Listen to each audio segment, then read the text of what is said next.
Guten Morgen. Die großen Themen der Klassik für den Weg zur Arbeit mit Axel Brüggemann.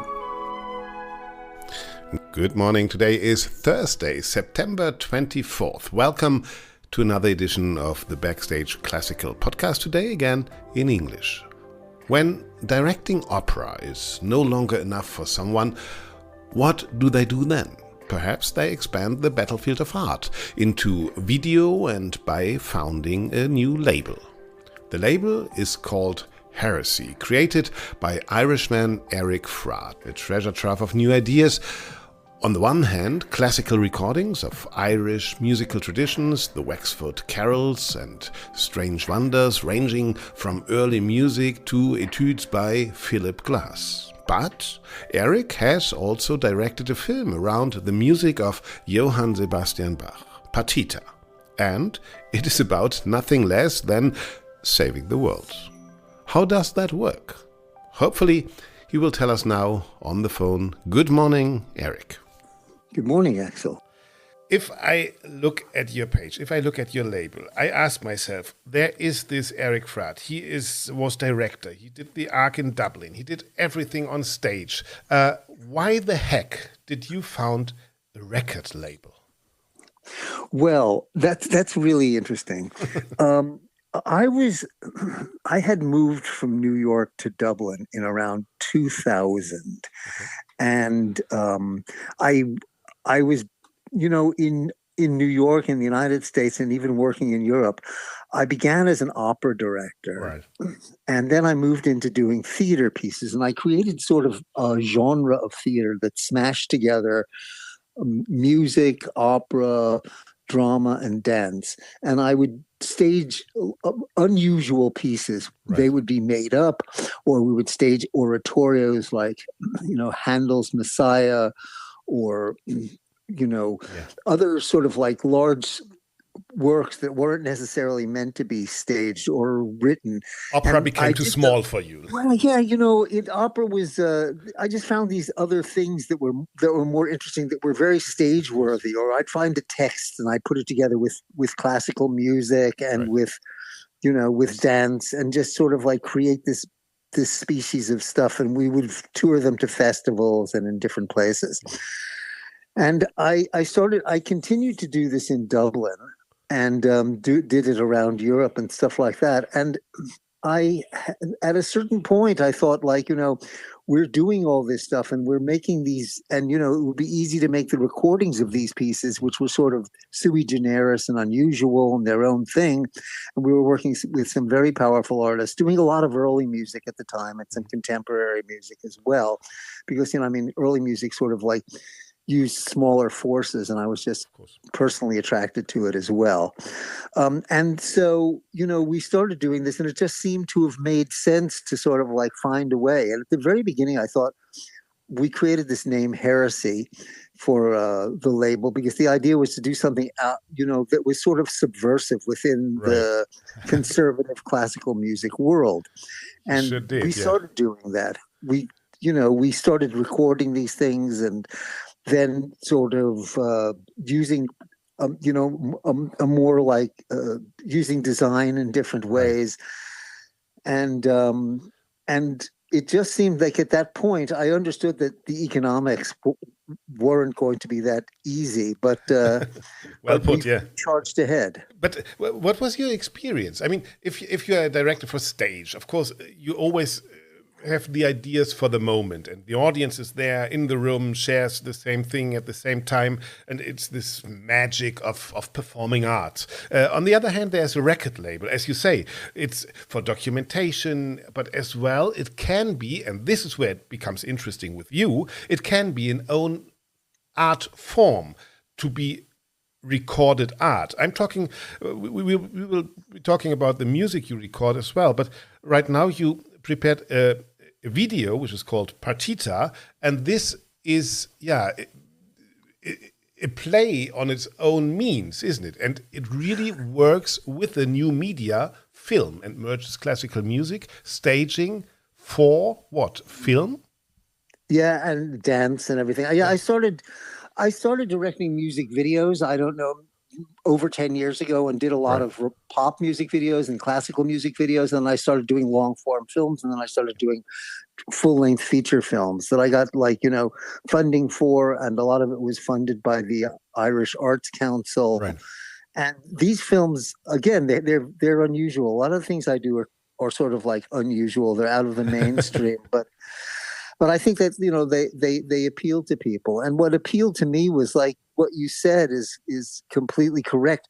I thought when I first saw and listened to the music of the label ECM, yes, or like certain pop rock labels like 4AD, these were these boutique labels that had their own design, that there was a vision, that the producer of the label and the founder of the label created something unusual, its own niche, and that had like some cultural relevance that created something new. And that's what attracted me to the record business.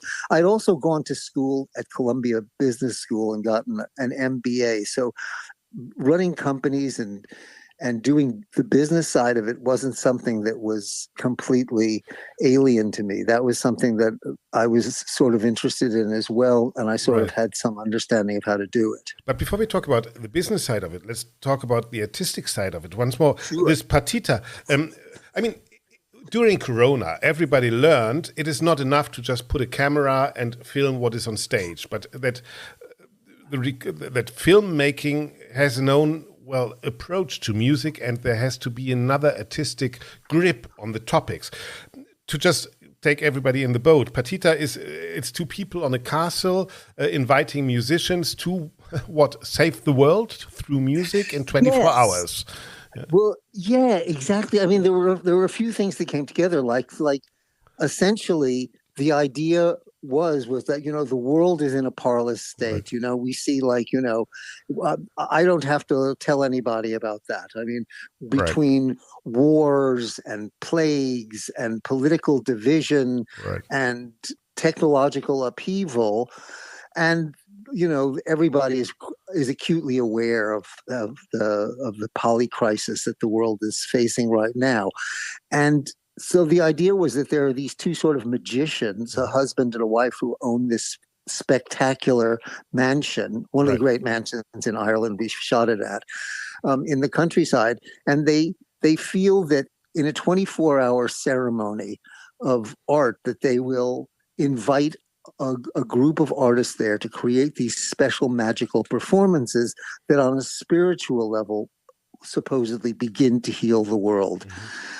And so they invite dancers and instrumentalists and pianists and they play lots of Bach. And that's the whole thing. The whole thing is very funny in that way. It's because essentially I was listening to recordings of the Bach partitas for keyboard, yes.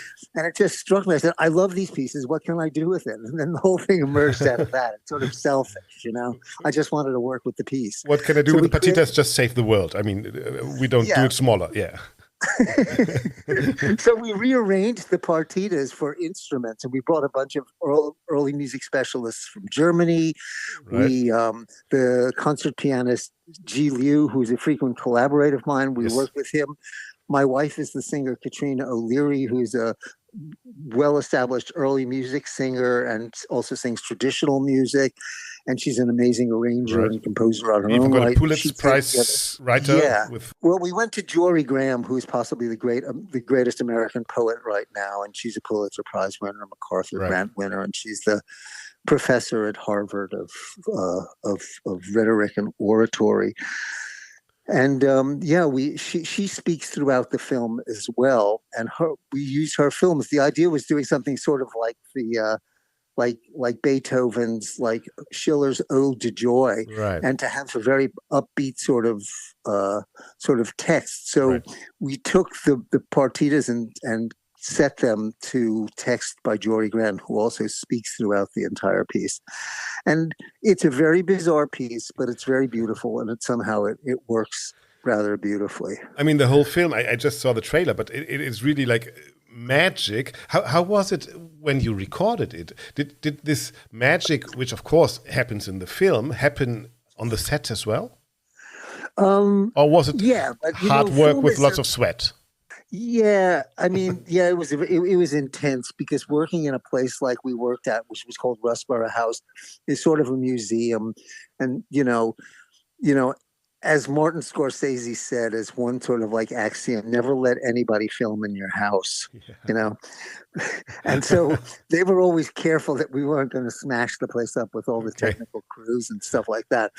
But it was, and then we had all, every project has all these disasters. So G, the pianist, was going to China where he was doing concerts, and he had gotten he got COVID Oh and they God. Okay. detained him for 6 weeks Okay.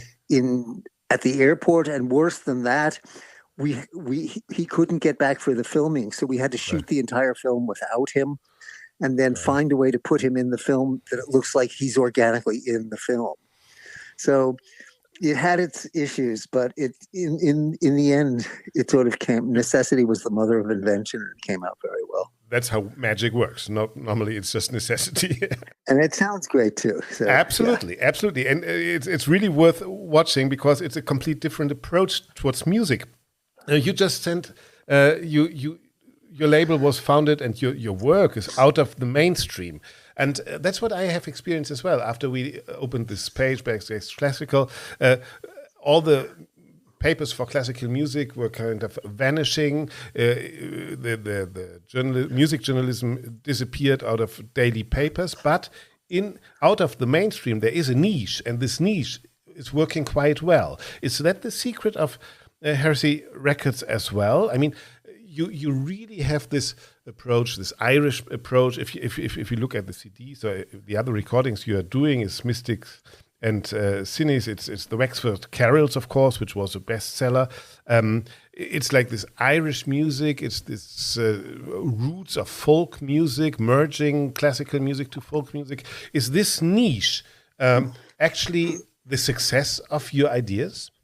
I think what it is it's coming up with a concept, and then the record. That was the idea for the very beginning. There was a theatricality of it, and a concept-driven approach to it. So rather than just recording, say, Beethoven sonatas, it was sort of like, let's come up with a concept would emerge either through an artist or through me or through some collaboration where we'd say, this is a cool idea. Let's fund this idea and let's pull this idea together and let's make this piece. You know what I mean? And often it would have a video with it, or it could have a concert with it, and it would be an unusual piece rather than just doing repertoire, so to speak. So rather than being repertoire based, it was more concept based, and that was probably came from a more theatrical sort of background, like from where I come from anyway. Right. Is that something perhaps classical music lost as well in the last years? That, I mean, it's always the same, basically. I mean, this is what classical music is. It's the difference of always the same, but that musicians went on stage, played something, next day they go to another stage, play something else, and they don't even ask themselves for the meaning, for the reason, for the concept of what they are doing, because it was a self-fulfilling prophecy and it doesn't work anymore. And now we have to find new meanings, new ideas, new concepts to ensure ourselves as well. Why is the art we are doing important? What does it have to say to us today? I first of all, I love Backstage Classical. I really think I think it's a great achievement, and I have to say Thank you. It's beautiful. It's beautifully produced and all that. So I think it's a real winner. But besides that, I agree. I think what's happening is that just demographically the audiences are diminishing incredibly. Yeah. What's happening and what kids listen to is even rock and roll is dying out. We'll see all that. It's classic now, yeah. Yeah, I mean, it's classic now and it'll be forgotten. And these people, these iconic pop stars that people think will be, they'll be thought of like Beethoven in like 200 years, they're going to be completely forgotten. Right. Right. And then there'll be new pop music because it's as brilliant as some of it is, it's essentially disposable, which is what's the difference between, and it's relevant for a very certain time and for a very certain purpose. And popular music was like that. And it doesn't mean that it doesn't survive as some sort of historical sort of like artifact. It means that, it just doesn't have the sustaining artistic quality usually to like be remembered. And classical music does, but at the same time, the audiences become much, much less. And, there's a whole series of factors which people who run concert houses, are very well aware of, Of course. And your answer is, if I see that correctly, is really that almost everything you're producing has to do with mystics, has to do with wonders, has to do with magicians, with the hope of our spirit evoking to something else, to something higher, to feel home in this world again, which is so strange to us at some points in reality. Is that something where you say, yeah, this is what music can do, especially old music, and you get all these good musicians to it, the Wexford Carols, I think Tom Jones is there, then Alison Balsam will be there on Strange Wonders. Is this magic side of music and of arts in general something where you think, yeah, that could heal at least our souls in a crazy world? I believe it can begin to do to build bridges and to make and to offer a path forward, because nothing else is doing it. It doesn't seem like bridges are being built.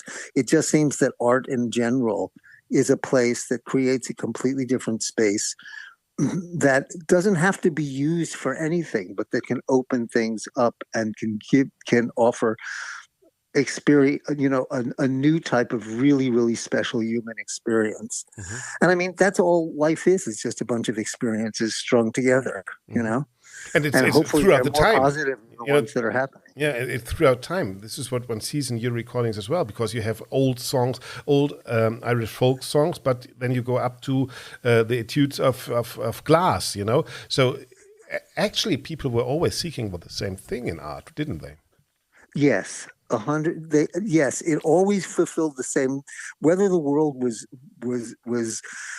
based in religion 1,000 years ago or 500 years ago, or if it's a completely secular world, the people are looking for the same sorts of experiences and some sort of transcendent experience or some sort of feeling that makes them feel, that gives them a certain type of feeling or perspective and joy. And you have to be courageous enough to let it go as well, don't you? Yes. Yes. Without a doubt, because that's another problem. And that's a problem with a lot of the music today. I mean, I have young kids who are, they're like, in their 20s. And I have to say, I've become quite familiar with the music they listen to, and a lot of rap and stuff like that. And while a lot of it's very inventive and very clever and musically even interesting and lyrically interesting, a lot of it is pretty dark.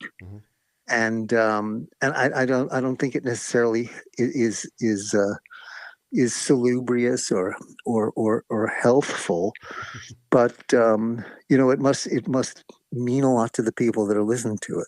Doesn't mean a lot to me, I'll tell you that. I can join in there.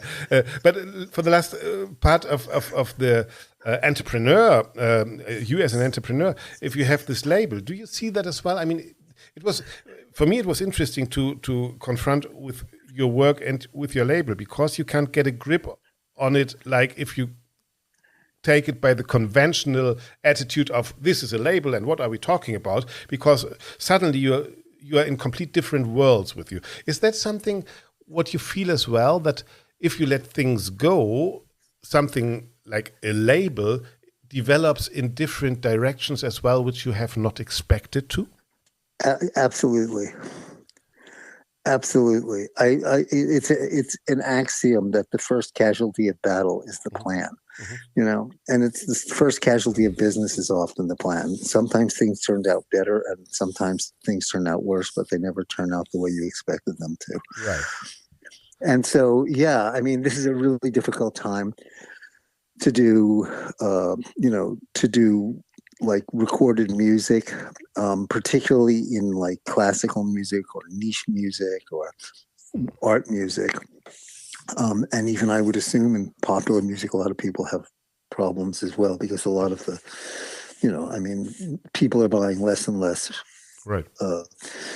Physical recorded product like CDs or vinyl and whatever. And the entire, the economics have been overturned. But more people